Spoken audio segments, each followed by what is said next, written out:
آپ نے فیصلہ کرنا ہے کہ کیا ہم نے اسی طرح چلنا ہے؟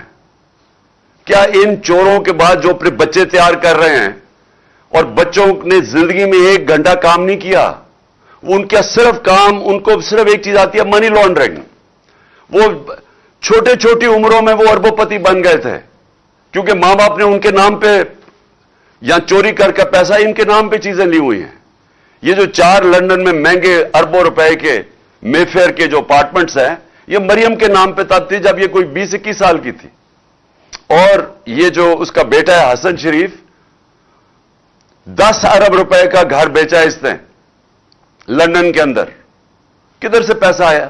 تو یہ سارے بچے شروع میں ہی، یہ جو تیار کر رہے ہیں بچے، ان کی یہ خاصیت ہے کہ یہ منی لانڈررز ہیں سارے. وہ بلاول، اب بلاول، میں آپ کو یہ بتاؤں کہ سیاست میں تو اس کا کوئی مستقبل ہی نظر آ رہا. اردو ابھی تک صحیح طرح بولا نہیں ہے، یعنی ہر دفعہ اردو بولتا ہے تو اور لوگوں کو سمجھ نہیں آتی کیا کہہ رہا ہے. لیکن اس کا میں آج آپ کو پیشن گوئی کرتا ہوں، اس کی زندگی کا زیادہ حصہ کس پہ لگے گا کہ اس کے باپ نے چوری کر کے پیسہ دنیا میں کدھر کدھر رکھا ہوا ہے. یہ اب ڈھونڈتا پھرے گا کہ اس کے باپ نے چوری کا پیسہ کدھر کدھر رکھا ہوا ہے. تو ان کے نیچے اگر یہ کوئی سمجھتا ہے کہ یہ ایک عظیم قوم ان کی غلامی کرے گی، یہ قوم کبھی یہ تسلیم نہیں کرے گی ان کو.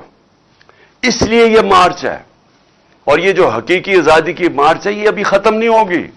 میں آخر میں بتاتا ہوں کہ ہم نے کس دن کیا کرنا ہے، لیکن میں یہ آپ کو بتا دوں کہ یہ مارچ، یہ جب تک ہم اس ملک کو حقیقی طور پہ آزاد نہیں کرتے ہم نہیں رکیں گے. آپ تو حقیقی آزادی کی میں ساری قوم کو یاد کرا دوں، 2 اس کے ستون ہیں جس کے اوپر حقیقی طور پہ قوم آزاد ہوتی ہے.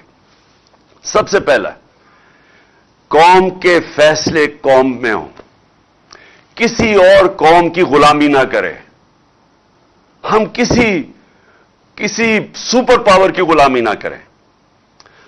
لا الہ الا اللہ اس نعرے کے اوپر بنا تھا پاکستان. لا الہ الا اللہ ایک دعویٰ ہے کہ میں آزاد ہوں، میں صرف ایک اللہ کے سامنے جھکتا ہوں، باقی میں آزاد ہوں. ایک خودداری کا یہ دعویٰ ہے، ایک قومی غیرت کا دعویٰ ہے. یہ نہیں ہوتا کہ وہاں جا کے دنیا کے باہر چکر مارو اور ہاتھ پھیلا کے کہو کہ میں مانگنے تو نہیں آیا، میں مجبور ہوں. اس لیے تو یہ نہیں ملک بنا تھا.